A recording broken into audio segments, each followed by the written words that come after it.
जो हम लगातार चुनाव में भी उठा रहे थे कि साहब ये संविधान बदल देंगे, तो देखिए शुरुआत तो ऐसे ही होती है, बैकडोर से संविधान बदलना शुरू कर दिया है।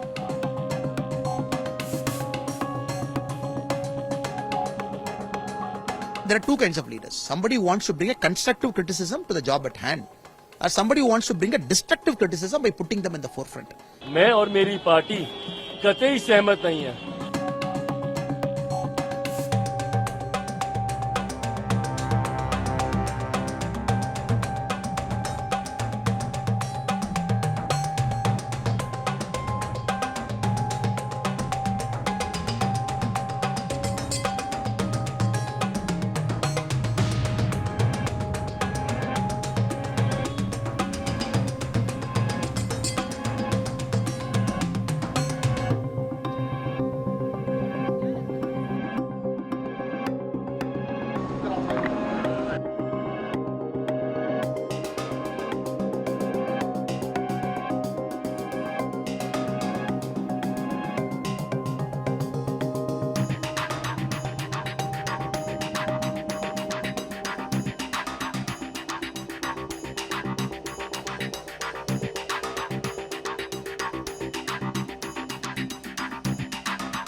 हमने बड़ा स्पष्ट तौर पे पहले भी इस पर अपना विरोध दर्ज किया था कि जो संविधान सम्मत आरक्षण है सरकारी नौकरियों में, यूपीएससी आप देते हैं तो पूरा एक आरक्षण की एक सुविधाएं हैं एससी एसटी ओबीसी सबके लिए, तो वो सुविधाएं आप नकार के लैटरल एंट्री या डायरेक्ट एंट्री कर रहे हैं, पिछले दरवाजे से आप एक तरह से आरक्षण को ख़त्म कर रहे हैं और संविधान के साथ खिलवाड़ कर रहे हैं। तो जो राहुल गांधी लगातार कहते आए हैं कि 90 सचिवों में से सिर्फ 3 ओबीसी हैं या रिजर्व कैटेगरी के हैं, तो उनकी बात सही थी।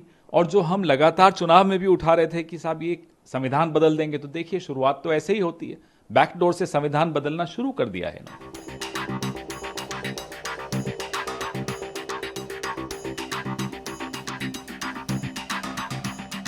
Rahul Gandhi ji has suddenly woken up and he has come in with one more radical proposal. 2005, Veerappa Moily ji in the second Administrative Reforms Commission, 10th volume, 325th page, talks about lateral recruitment, which they never had the courage to do it. 2018 onwards, more than 60 people have come in as joint secretary and director level, different eminent people have come in, serving for 3 years, extendable by 2 more years. After 5 years, they get out and get back into the private sector. Now, if you look at the data, 2004 to 2013, in the Congress period, the number of civil servants recruited, all India service, Group A, Group B, all services combined, 3,517. If you look at 10 years of NDA, 2014 to 23, it is 3,929. The recruitment is also more, lateral recruitment is also happening. EWS quota bought in, along with OBC, SC and ST, quota system maintained, and every single thing is happening. He has got a problem. Now, it's very, very unfortunate when you look at all the models of democratic governance across the world.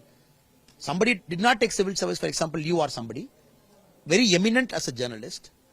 You want to serve information broadcasting ministry as a joint director or as someone else. The government is giving you a chance at the age of 30, 35, 40, provided you have put 15 years of service in a professional field. Then you have every right to come and serve the government of India. So Rahul Gandhi wants to stop all this and say that, oh, you missed a government service selection because age is a problem. You missed that age, after that you can't take an exam. At 45 you want to serve, is giving an opportunity to them a sin. If Rahul Gandhi ji thinks it's a sin, I sadly mistaken. Now he can call himself a perpetual youth leader, but he cannot take civil service exam. Can Rahul Gandhi ji take a civil service exam at 21? He cannot take. because he has crossed his age limit. Now, for a common man, if he thinks he still wants to serve the government of India, it's a beautiful opportunity, which is a working model, successfully happening, beautiful integration happening at that level. At the same time, the entry level of civil service is happening, no problem there. 150 IPS, 180 IAS, 5560 Indian Foreign Service, IRS, Customs, Central Excise, multiple services in railways, defense, DANIPS. When it is beautifully happening in the system, what is his problem? He has got a problem with Agnipath. Now he has got a problem with civil service. Now there are two kinds of leaders. Somebody who wants to bring a constructive criticism to the job at hand, or somebody who wants to bring a destructive criticism by putting them in the forefront. Now unfortunately, Rahul Gandhi ji is belonging to the second category, which is very unfortunate and uncalled for as an opposition leader.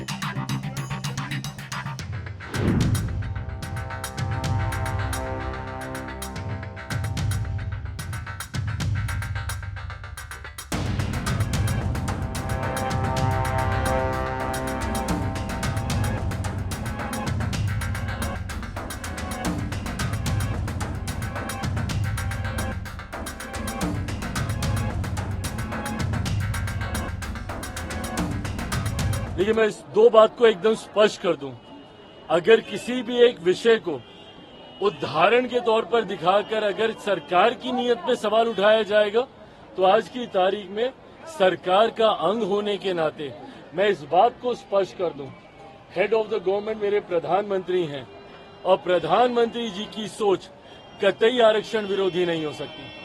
पीछे कुछ दिनों पहले जब अनुसूचित समाज में भी आरक्षण को लेकर मतभेद को पैदा करने का प्रयास किया गया था, सुप्रीम कोर्ट के द्वारा जिस तरीके से उसमें अलग अलग प्रावधान बनाए जाने की बात कही गई थी, उस पर भी मेरे प्रधानमंत्री ने स्पष्ट तौर से कहा था और ये कैबिनेट की मीटिंग में ही इस बात को कहा गया था कि आरक्षण को जिस तरीके से बाबा साहेब भीमराव अंबेडकर ने जो प्रावधान बनाए हैं, वही प्रावधान वैसे ही लागू रहेंगे। आज जिसका आप जिक्र कर रहे हैं, दूसरी बात ये, पहली बात तो सरकार की सोच पूरी तरीके से आरक्षण के समर्थन में है, प्रधानमंत्री जी की सोच आरक्षण के समर्थन में है।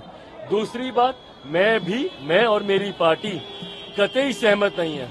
आज जिस तरीके से कुछ पदों के नियुक्तियों के लिए डायरेक्ट बहाली के लिए सीधा वहां से डिमांड्स मांगी गई है, जिसमें आरक्षण का ध्यान नहीं रखा गया है, इस बात के मेरी पार्टी भी पूरी तरीके से खिलाफ है। सरकार का अंग होने के नाते सरकार के उचित प्लेटफॉर्म पे इस कंसर्न को मेरी पार्टी की तरफ से हम लोगों ने भी दर्ज कराया है। आने वाले दिनों में भी इसके ऊपर मजबूत आवाज हम लोगों की तरफ से उठाई जाएगी। कोई भी सरकारी पद की नियुक्ति अगर निकलती है तो उसमें आरक्षण के प्रावधानों का ध्यान रखा जाना जरूरी है। अनुसूचित जाति, जनजाति, पिछड़ा वर्ग का जो आरक्षण जिस तरीके से सरकारी नौकरियों में जिस तरीके से चलता आ रहा है, हर नियुक्ति में इसका ध्यान रखा जाए, ये अनिवार्य है। और अगर ऐसा नहीं रखा जाता है, जो कि आज हम लोग को भी देखने को मिला है, इसके लिए सरकार उचित कार्रवाई जरूर करेगी।